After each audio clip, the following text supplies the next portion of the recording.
Hello friends, मैं गुलाब सिंह और आज हम जो सूर्य है हमारा उसके चारों तरफ जो चक्कर लगाते हैं ग्रह प्लैनेट्स उसके बारे में अध्ययन करेंगे। ठीक है, पहले हम हेडिंग डाल लेते हैं सौर परिवार की।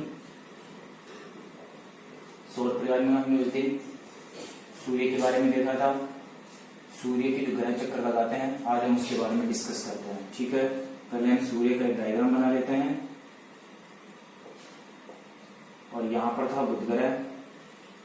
ठीक है, इसके बाद में यहाँ पर था शुक्र। शुक्र के बाद में था यहाँ पर पृथ्वी आ जाती है हमारी।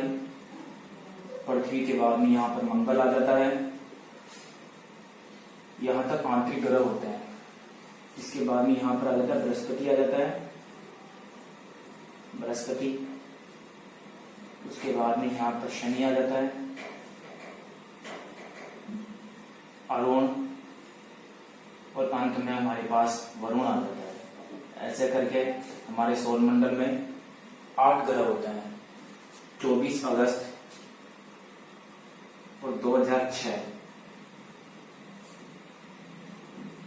को जो प्लूटो ग्रह था, यम ग्रह था, उसको ग्रह की श्रेणी से हटा दिया गया। प्लूटो और जो ग्रह यम था, यम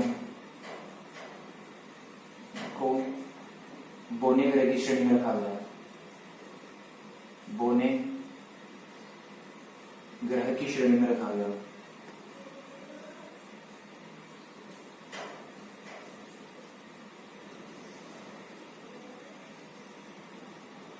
श्रेणी में रखा गया। ऐसे हम देखते हैं कि 24 अगस्त को 2006 से पहले हमारे पास में 9 ग्रह थे, जिसमें से बुध, शुक्र, पृथ्वी, मंगल, बृहस्पति, शनि, अरुण और वरुण, साथ में प्लूटो था। ऐसे करके हमारे पास में 9 ग्रह थे, लेकिन 24 अगस्त 2006 के बाद में प्लूटो को बोने ग्रह की श्रेणी में रख दिया गया है और अब हमारे पास में 8 ग्रह बच गए हैं। ठीक है, इसमें से अब हम करेंगे बुध के बारे में बात करेंगे। सबसे पहले हम बुध के बारे में बात करेंगे। साथियों, हम डायग्राम पर चलते हैं। हम यहाँ देखते हैं जो बुध ग्रह है वो बुध ग्रह सूर्य के सबसे नजदीक है। तो यहाँ लिखेंगे हम सूर्य के सबसे नजदीक ग्रह है बुध।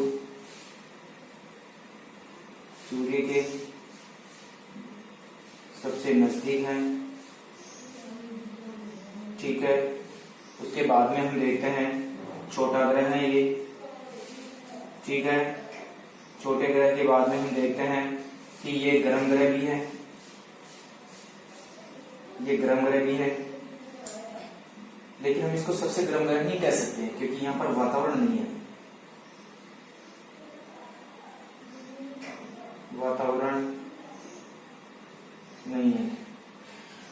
ठीक है, और इसके कोई उपग्रह नहीं है। बुध और शुक्र 2 ग्रह हमने ऐसे बताया था जिनके कोई भी उपग्रह नहीं है, 0 उपग्रह है। ठीक है, कोई उपग्रह नहीं है। ठीक है, अब हम एक बार वापस देख लेते हैं। सबसे पहले बुध, शुक्र, पृथ्वी, मंगल, बृहस्पति, शनि, अरुण और वरुण, ऐसे करके हमारे पास में 8 ग्रह हैं। उस 8 में से देखते हैं हम सबसे पहले बुध के बारे में अध्ययन करते हैं, जिसमें देखते हैं हम यहाँ पर सूर्य के सबसे नजदीक कोण में बुध है, तो यहाँ पर हमने लिख दिया सूर्य के सबसे नजदीक ग्रह होता है ये। उसके बाद में हम देखते हैं कि ये सबसे छोटा ग्रह होता है। उसके बाद में सूर्य के सबसे पास में सबसे ज्यादा गर्म होना चाहिए, किंतु यहाँ पर ऐसा नहीं है, ये सबसे गर्म नहीं है पर गर्म है। क्यों? क्योंकि यहाँ पर वातावरण नहीं है, इसलिए सबसे ज्यादा गर्म नहीं है। उसके अलावा सबसे मोस्ट बात यह है कि यहाँ पर कोई भी उपग्रह नहीं है और इसका जो घनत्व है वो पृथ्वी के समान मिलता है। ठीक है, घनत्व पृथ्वी के समान मिलता है। ठीक है, ऐसे करके हमने बुध के बारे में देखा। ठीक है, अब हम बुध के आगे देखते हैं जो नेक्स्ट ग्रह हमारा शुक्र, इसके बारे में हम बात करते हैं। ठीक है, अब देखो पहले मैं शुक्र ग्रह के बारे में आपको बता देता हूं। जो शुक्र ग्रह होता है एक तो बुध के बाद और पृथ्वी के पहले है। ठीक है, दोनों के बीच में है। तो इसका जो घनत्व है या इसकी जो संरचना है, स्ट्रक्चर, आकार है, वो पृथ्वी के समान है, इसीलिए इसको हम पृथ्वी की जुड़वा बहन कहते हैं। सबसे पहली बात तो हमारी है। दूसरी बात कि पृथ्वी के सबसे नियरेस्ट जो ग्रह है वो शुक्र ग्रह है। तीसरी बात, ये जो घूर्णन करता है, ये जो घूमता है वो सूर्य के सापेक्ष यानी पूर्व से पश्चिम की ओर घूमता है। इस कारण हम इसको सूर्योदय के समय भी देख सकते हैं और सूर्यास्त के बाद भी देख सकते हैं। इसीलिए हम इसको भोर का तारा और सांझ का तारा भी कहते हैं। ठीक है, उसके बाद हम शुक्र की बहुत बात करते हैं तो शुक्र को वीनस से सुंदरता का देवता भी कहते हैं और ये एक ऐसा ग्रह है जिसका नाम एक महिला के नाम पर रखा गया, शुक्र। इसके अलावा देखते हैं इसमें बुध का कोई ग्रह नहीं है, वैसे शुक्र का भी कोई भी ग्रह नहीं है। ठीक है, उसके बाद हम इसकी एक विशेषता और देख लेते हैं कि एक सबसे गर्म ग्रह है क्योंकि यहाँ पे वातावरण है, पहली बात। तो दूसरी बात जो CO2 है उस CO2 की अधिकता पाई जाती है। तीसरी बात हमें और देख लेते हैं जो शुक्र ग्रह और अरुण ग्रह दोनों पूर्व से पश्चिम ध्रुव, इसकी बात हमने कर ली। ठीक है, तो अब हम आगे देखते हैं तो हम शुक्र ग्रह के बारे में बात करते हैं। ठीक है, जिसको वीनस कहते हैं इंग्लिश में। ठीक है, शुक्र या वीनस कह देते हैं। ठीक है, इसके बाद हम देखते हैं सबसे पहले तो क्या कहते हैं इसको, वीनस या सुंदरता का देवता कहते हैं। ठीक है, सुंदरता का देवता। सबसे पहली बात हमने ये देखी। इसके बाद में हम देखते हैं ऐसा ग्रह जिसका नामकरण एक महिला के नाम पर रखा गया है। ठीक है, महिला के नाम पर। ठीक है, यहां तक हमने देखा। इसके बाद हम देखते हैं जो शुक्र ग्रह है उसका जो घनत्व पृथ्वी के समान है। पृथ्वी के घनत्व, आकार और संरचना, इसमें ये पृथ्वी से समानता रखता है। आकार, संरचना में समानता रखता है। ठीक है, अतः पृथ्वी की जुड़वा बहन, इसे हम पृथ्वी की जुड़वा बहन भी कहते हैं। पृथ्वी की जुड़वा बहन। ठीक है, ये इसका उपनाम हो गया। इसके अलावा हम देखते हैं पृथ्वी के सर्वाधिक नियरेस्ट नजदीक ग्रह है, सर्वाधिक निकटतम ग्रह है। ठीक है, ये हमने बात की। इसके अलावा हम देखते हैं कि यहाँ पर जो शुक्र ग्रह है बुध के बाद में सबसे नियरेस्ट हो गया शुक्र के, तो शुक्र सबसे गर्म ग्रह है। यहां हम देखते हैं सबसे गर्म ग्रह कहते हैं इसे,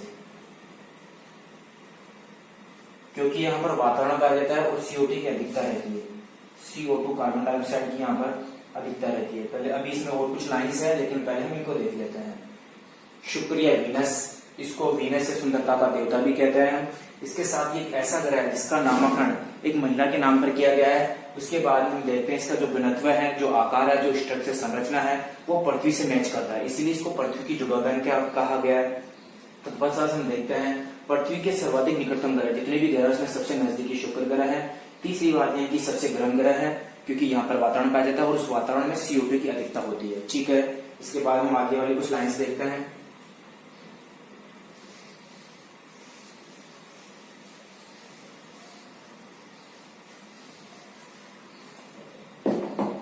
ठीक है, लेकिन सबसे चमकीला ग्रह भी होता है, सबसे चमकीला ग्रह भी होता है ये चमकीला ग्रह। अब देखते हैं हम जो 8 ग्रह होते हैं, इस 8 ग्रह में सबसे चमकीला ग्रह जो शुक्र होता है, वीनस होता है। और अगर पूरे सौरमंडल की बात करते हैं तो पूरे सौरमंडल के तीसरे नंबर पर होता है। फर्स्ट नंबर पे सूर्य है, सेकंड नंबर पे चंद्रमा है और थर्ड नंबर पे हमारा जो शुक्र वीनस ग्रह है वो सबसे चमकीला ग्रह, सबसे चमकीला है। तो यहां लिख लेते हैं हम सौरमंडल में सूर्य चंद्रमा के बाद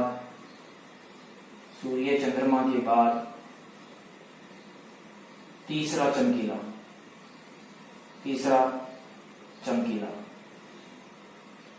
ऐसा हम लिख लेते हैं यहाँ पर। ठीक है, इसके बाद हम देखते हैं कि जो शुक्र ग्रह है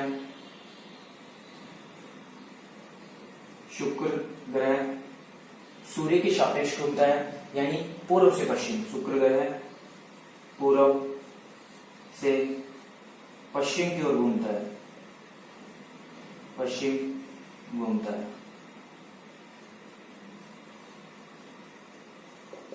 ठीक है, ये पूर्व से पश्चिम की ओर घूमता है और इसीलिए हम इसको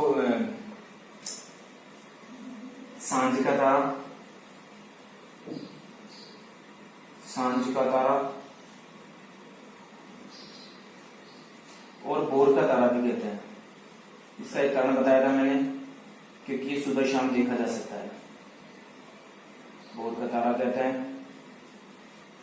ठीक है, इसके बाद में हम देखते हैं इसका कोई उपग्रह नहीं है, कोई उपग्रह नहीं है, उपग्रह नहीं है। ठीक है, और इसके अलावा हम देखते हैं कि ये इस पृथ्वी और शुक्र के पास में ही, और इसके कोई ग्रह नहीं है। और इसकी तरह ही एक ग्रह और बात कर लेते हैं, जो अरुण ग्रह है, वो भी पूर्व से पश्चिम की ओर ही चलता है। पृथ्वी की बात करते हैं अब हम। तो पृथ्वी की एक तो बात यह है कि यहाँ पर जीवन संभव है, दूसरी बात यह है कि पृथ्वी की 3 परतें होती है। ठीक है, उन 3 परतों की भी हम बात करते हैं। ठीक है, पृथ्वी की 3 परतें हैं। ठीक है, उन 3 परतों की भी हम बात कर लेते हैं। सबसे ऊपर वाली जो सियाल होती है, बीच वाली सीमा, और तीसरे नंबर की जो होती है वो नीफे होती है। ठीक है, तो पहले नंबर में डालेंगे सियाल, डालते हैं। ठीक है, सियाल डालते हैं, और जो सियाल है वो सिलिकॉन और एल्यूमिनियम की बनी होती है, सिलिकॉन प्लस एल्यूमिनियम की बनी होती है। ठीक है, और इसके बाद में सेकंड वाली होती है, बीच वाली, जिसको हम सीमा बोलते हैं। जो सीमा होती है वो सिलिकॉन प्लस मैग्नीशियम की बनी होती है। ठीक है, तो तीसरे नंबर की सीमा परत होती है वो होती है नीफे, जो निकेल और फेरस की बनी होती है। ठीक है, अब यहाँ पर नाम से पता चल रहा है कि जो सियाल है, सी मीन्स सिलिकॉन और यहाँ आल मीन्स एल्यूमिनियम लिखा हुआ है। ठीक है, जो सेकंड वाली है सीमा, उसमें भी यही है, सी मीन्स सिलिकॉन और मै मीन्स मैग्नीशियम। ठीक है, जो तीसरे नंबर की है उसमें भी नाम से पता चल जाता है, जो नी है, नी मीन्स निकिल है, और फे मीन्स यहाँ पर फेरस है। ठीक है, यहाँ पर मैं कुछ नाम भी लिख देता हूँ। एस मीन्स सिलिकॉन होता है। ठीक है, सिलिकॉन, और जो एयर है उसको एल्यूमिनियम बोलते हैं, और जो Mg है उस Mg को मैग्नीशियम बोलते हैं।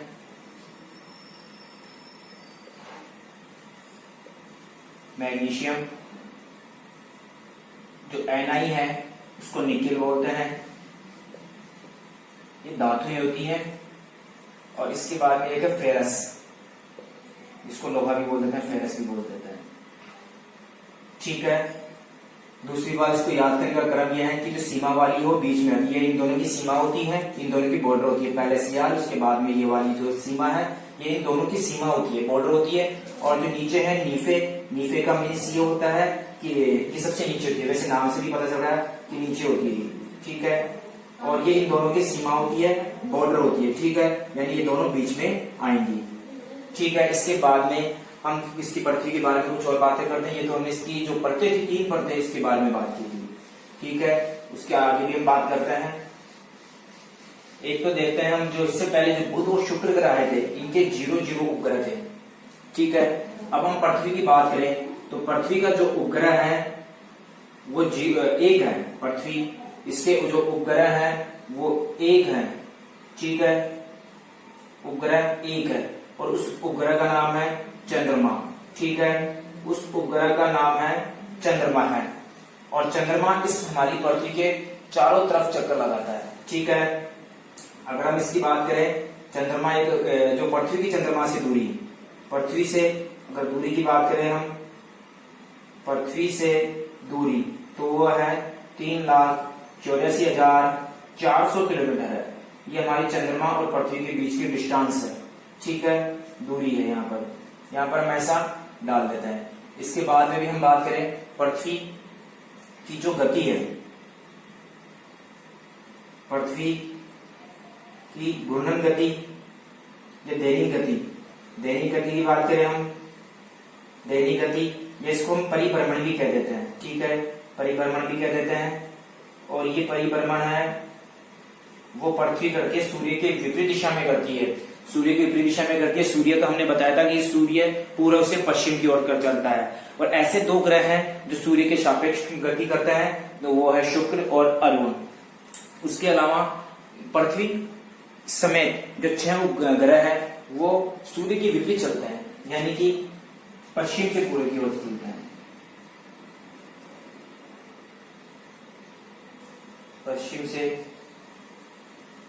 पूर्व की ओर गति करते हैं, ठीक है। इसके बाद में हम देखते हैं एक परिभ्रमण हो गया, और इसके अलावा हम देखते हैं परिक्रमण भी होता है। अगर हम परिक्रमण के लिए भी यहीं पर बात कर लेते हैं, ठीक है, इसको मिटाने के बाद में जो परिक्रमण होता है वो वार्षिक गति कहलाती है। उसमें क्या होता है, जो पृथ्वी होती है वो सूर्य के चक्र लगाती है और वो 1 साल में अपना चक्र पूर्ण करती है, उसे हम सौर वर्ष भी कह देते हैं, ठीक है। तो परिक्रमण, परिक्रमण में देखो क्या होता है, जो हमारी पृथ्वी होती है सूर्य के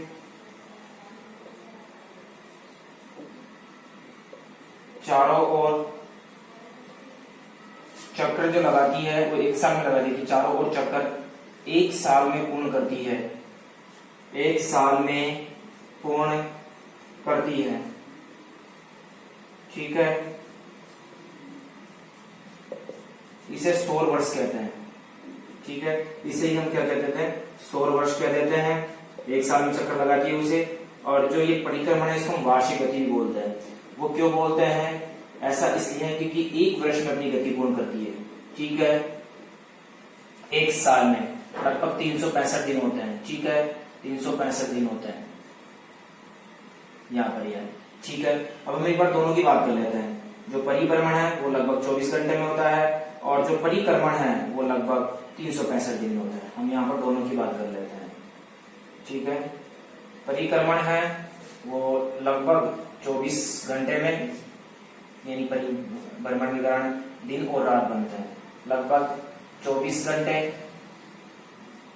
और जो परिक्रमण है वो लगभग 365 दिन होता है, लगभग 365 दिन होता है, ठीक है। एक बार हम यहां तक देख लेते हैं वापस। परिक्रमण और परिभ्रमण 2 चीज होती है। परिभ्रमण वो क्या होता है कि 1 दिन में पूरा होता है, इसलिए उसको दैनिक गति भी बोलते हैं। और परिक्रमण वो 1 साल में होता है, इसलिए उसको वार्षिक गति भी बोल देते हैं। और 1 साल में जो समय लगता है उसको हम सौर वर्ष भी कह देते हैं, ठीक है। परिक्रमण 365 दिन में होता है, ठीक है। और ये जो परिभ्रमण है वो 24 घंटे में होता है। इस परिभ्रमण के कारण ही दिन और रात बनते हैं, सबसे पहली बात तो। उसके बाद हम देखते हैं जो परिक्रमण और जो परिभ्रमण है दोनों नाम सेम है। तो परिक्रमण का मीन्स होता है हमें किसी भी मध्य से कि हम मंदिर के चारों तरफ चक्र लगा परिक्रमा लगाते हैं, यानी कि उसके चारों तरफ चक्र लगा रहे हैं, तो वैसे ही यहाँ पृथ्वी सूर्य के चक्र लगाती है। और परिभ्रमण का मीन्स है वो किसी के अपने अक्ष पर, अपने ही अक्ष पर वो घूमती है, ठीक है। इसके आगे हम बात करते हैं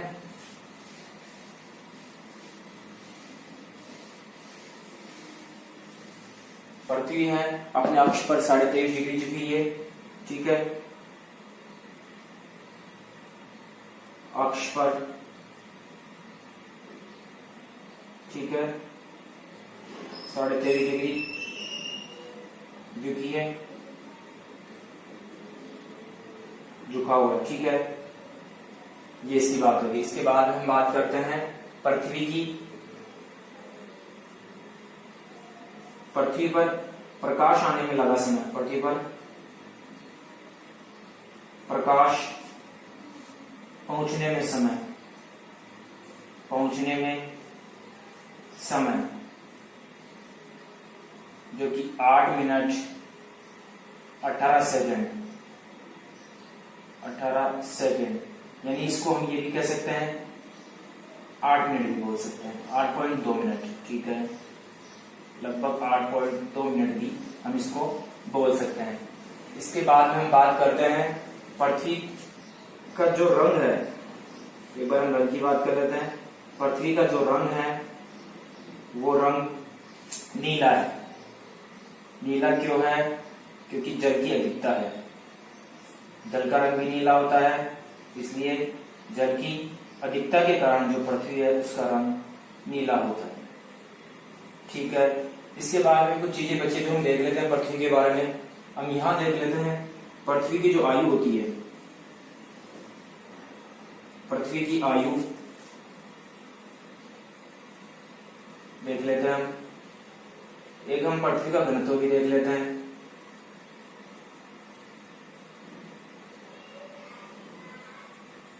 ठीक है, इन दो चीजों की भी हम यहाँ पर बात कर लेते हैं। पृथ्वी की जो आयु है वो 4.6 अरब वर्ष मानी है, 4.6 अरब वर्ष। ठीक है, और जो घनत्व माना गया है वो 5.5 ग्राम सेंटीमीटर क्यूब माना गया है। ठीक है, और ये शुक्र से भी इसमें समानता रखता है घनत्व में, और लगभग बुध से भी इसमें समानता रखता है। अब यहाँ पर देख लेते हैं पृथ्वी जो अपने अक्ष पर होती है वो 23.5 डिग्री झुका होता है इसका। इसके अलावा पृथ्वी पर जो प्रकाश पहुंचने में समय लगता है वो 8 मिनट 18 सेकंड का लगता है। उसके बाद देखते हैं पृथ्वी का जो रंग होता है वो नीला होता है। नीला क्यों होता है? क्योंकि जल की अधिकता के कारण होता है। क्योंकि जल का जो रंग होता है वो भी नीला होता है, इसलिए पृथ्वी का रंग भी नीला दिखाई प्रतीत होता है। इसके बाद हम देखते हैं तो पृथ्वी की आयु देखते हैं जो 4.6 अरब वर्ष है, 4.6 अरब वर्ष है। इसके बाद हम पृथ्वी का घनत्व देखते हैं 5.5 ग्राम प्रति घन सेंटीमीटर है। ठीक है, उसके बाद में एक चीज और देख लेते हैं हम, जो पृथ्वी है उसका घनत्व सभी ग्रहों में सर्वाधिक है। ठीक है, और वैसे हम अंतिम की भी बात कर ले तो वो शनि का होता है जो 0.70 ग्राम घन क्यूब होता है, घन सेंटीमीटर होता है सर्वाधिक। ठीक है, इसके आगे हम देखते हैं फिर मंगल ग्रह की बात करते हैं।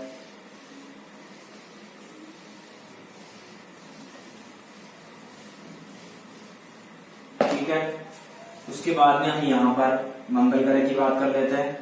और मंगल ग्रह को करते ही हमारे जो आंतरिक ग्रह थे, जो ठोसीय ग्रह थे, जो चट्टानी ग्रह थे, ये चट्टानों से बने होते हैं इसलिए इनको चट्टानी ग्रह भी कहते हैं।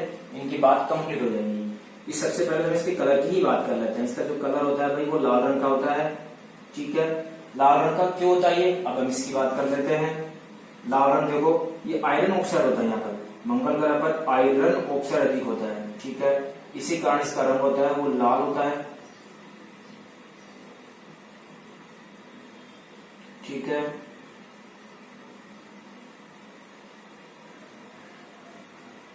इसके बाद में हम देखते हैं इसके उपग्रहों की बात कर लेते हैं। ठीक है, उपग्रह इसके उपग्रह होते हैं वो दो होते हैं, एक तो फोबोस है और एक डीमोस है। इसके दो उपग्रह पाए जाते हैं। इससे पहले हमने देखा था बुध का कोई उपग्रह नहीं था। ठीक है, और जो शुक्र था उसके भी कोई उपग्रह नहीं था। थर्ड नंबर पे जो पृथ्वी थी उसका एक ग्रह था। और अब हम इसकी देखते हैं तो इसके दो उपग्रह होते हैं, फोबोस और डीमोस। ऐसे करके इसके दो उपग्रह पाए जाते हैं, जिसमें से हम बात करेंगे डीमोस की। डीमोस की बात इसलिए करेंगे क्योंकि ये सौरमंडल का सबसे छोटा ग्रह है।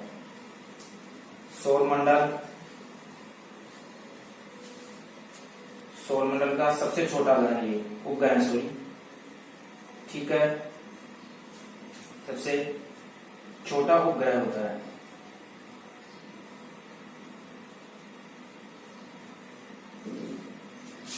इसके बाद में हम बात करते हैं जो मंगल है उस पर जीवन भी संभव है, यानी मंगल पर वातावरण भी है, वातावरण उपस्थित है।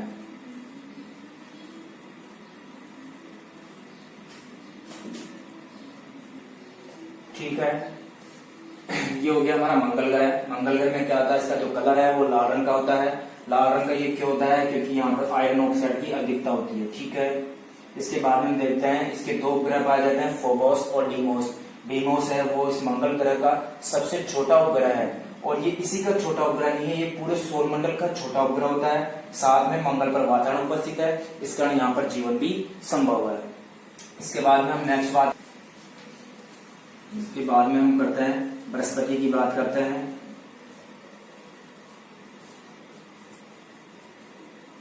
बृहस्पति।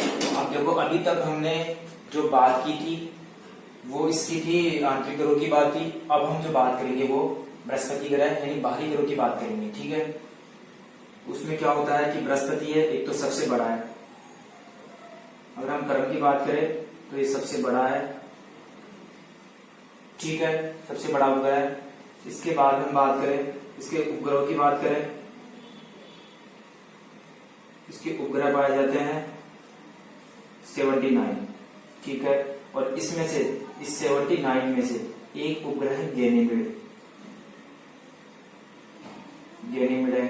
अगर इस गैनीमेड की बात करते हैं हम तो ये गैनीमेड है सौरमंडल का सबसे बड़ा उपग्रह है। सौरमंडल का सबसे बड़ा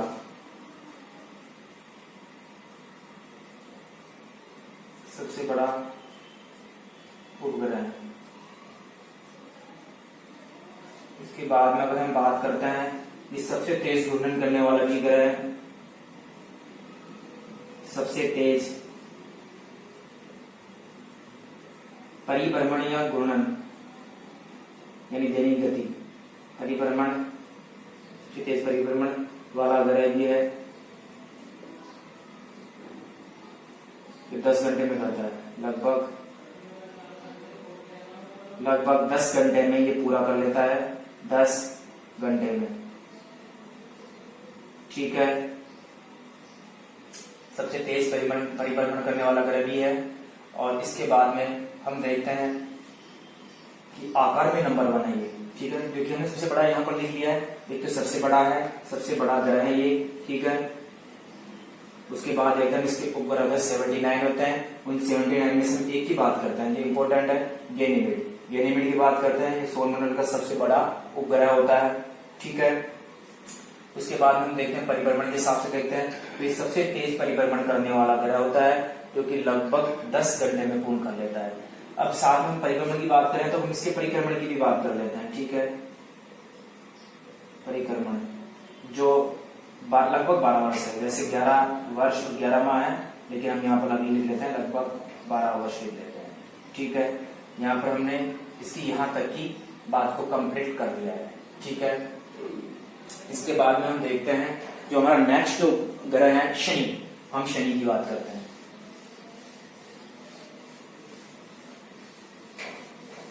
नेक्स्ट नंबर पे शनि है और हम शनि की बात करते हैं। शनि के बारे में देखो इंपोर्टेंट चीजें देख लेते हैं हम। जो शनि ग्रह है, ठीक है, शनि क्या होता है कि एक तो दूसरा बड़ा ग्रह है, दूसरा बड़ा ग्रह है, ठीक है। पहली बात तो यह है। दूसरी बात अगर इसके उपग्रह की बात करते हैं, ठीक है, तो इसके उपग्रह है 82 है, ठीक है।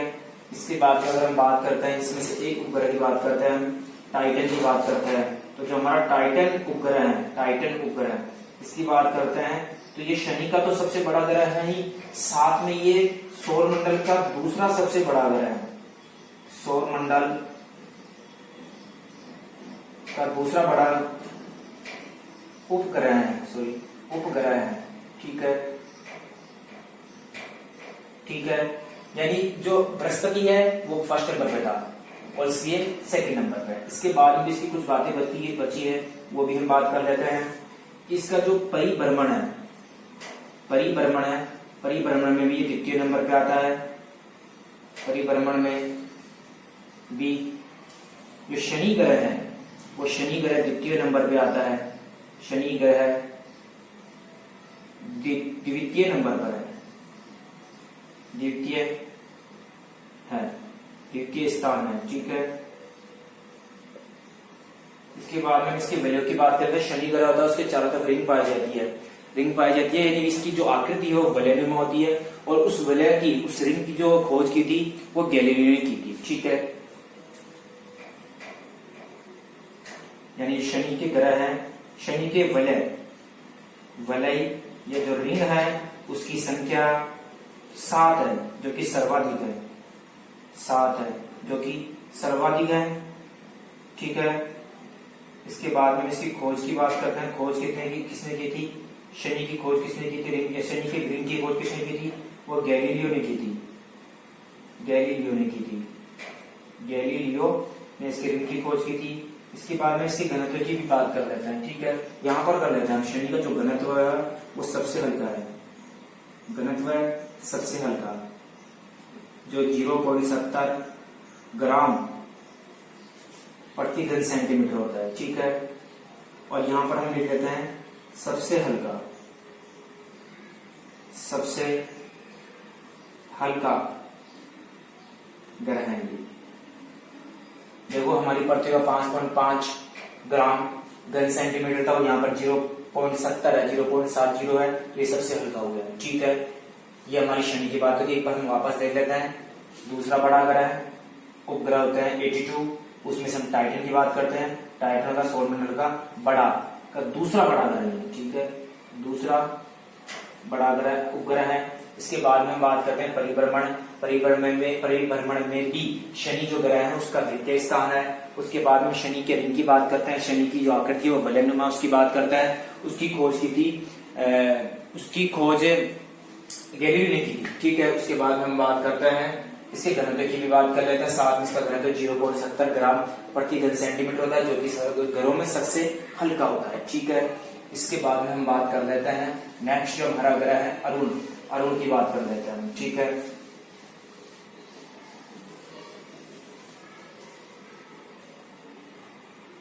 अरुण ग्रह की बात कर लेते हैं। अरुण, देखो पहले तो अरुण की बात करता है, लेकिन इसके कलर की बात कर लेते हैं। ये हरा नीला होता है। इसका जो रंग होता है वो हरा नीला रंग होता है। ठीक है, हरा नीला रंग क्यों होता है ये, इसकी भाई बात कर लेते हैं हम। क्योंकि जो मीथेन है, मीथेन गैस के कारण मीथेन की अधिकता होती है, इसी कारण इसका रंग हरा नीला होता है। मीथेन की अधिकता। ठीक है, इसके बाद में एक हम इसका उपनाम भी देख लेते हैं। इसका उपनाम होता है, इसे लेटा हुआ ग्रह कहते हैं। लेटा हुआ ग्रह कहते हैं, इसलिए ऐसी ग्रह ऐसा लगता है जैसे लेट रहा हो। इसको लेटा हुआ ग्रह क्यों कहते हैं, हम इसकी भी बात कर लेते हैं। क्योंकि इसका जो झुकाव अपने अक्ष पर वो 90 डिग्री से अधिक है। अक्ष पर झुकाव 90 डिग्री, इस कारण हमें लेटा हुआ प्रतीत होता है। ठीक है, 90 डिग्री। इसके बाद में हम बात करते हैं अरुण की बात करते हैं। हरा नीला रंग होता है, लेटा हुआ होता है, क्योंकि अक्ष पर 90 डिग्री का झुकाव होता है। इसके बाद हम करते हैं कि ये पूर्व से पश्चिम की ओर, अभी हमने थोड़ी देर पहले बात की थी कि शुक्र और अरुण दोनों हैं पूर्व से पश्चिम की ओर, सूर्य की तरह घूर्णन करते हैं, गति करते हैं, पूर्व से पश्चिम की ओर गति करते हैं। ठीक है, इसके बाद में हम देखते हैं इसके उपग्रहों की बात कर लेते हैं। इसके उपग्रह होते हैं 27 होते हैं। जो उपग्रह की संख्या होती है वो 27 होती है। ठीक है, ये चीजें हमने देखी इसके बारे में कि इसका रंग होता है हरा नीला रंग होता है, मीथेन की अधिकता के कारण होता है। इसको हम लेटा हुआ ग्रह भी कहते हैं। क्यों कहते हैं, क्योंकि ये अपने अक्ष पर 90 डिग्री झुका हुआ रहता है, इसलिए हम इसे लेटा हुआ कहते हैं। तीसरी बात, ये जो गति करता है वो पूर्व से पश्चिम सूर्य की तरह करता है। और अगर हम इसके उपग्रह की बात करते हैं तो इसके उपग्रह की संख्या होती है 27 होती है। ठीक है, अब नेक्स्ट है हमारा वरुण।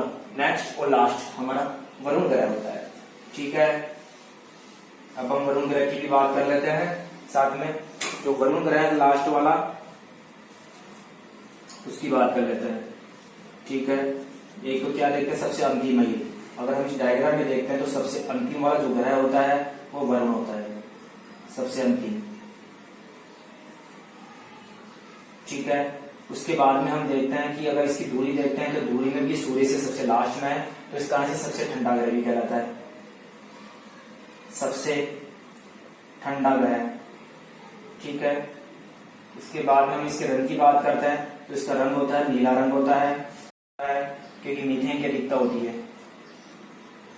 मीथेन की अधिकता।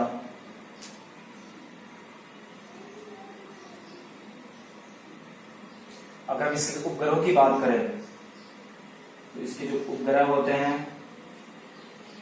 वो होते हैं 14 होते हैं। अब उस 14 में से भी हम एक उपग्रह की बात करते हैं, वो ट्राइटोन होता है। ठीक है, अगर इस ट्राइटोन की बात करें तो ये ये एक महत्वपूर्ण उपग्रह होता है इसका वरुण ग्रह का। ठीक है, और वैसे अब देखते हैं हम, तो हमारे जो सूर्य कंप्लीट हो गया हमारा, सूर्य के साथ साथ में हमारे जो 8 ग्रह थे वो 8 ग्रह कंप्लीट हो गए हैं। इसके बाद में हम जो सौर परिवार, हमारा सौर परिवार से जो महत्वपूर्ण तथ्य है उनकी बात करेंगे। उसके बाद में सूर्य ग्रह चंद्रग्रहण की बात करेंगे, अंतरिक्ष की यात्री की बात करेंगे और पर्वतारोही की बात करेंगे। ठीक है, धन्यवाद।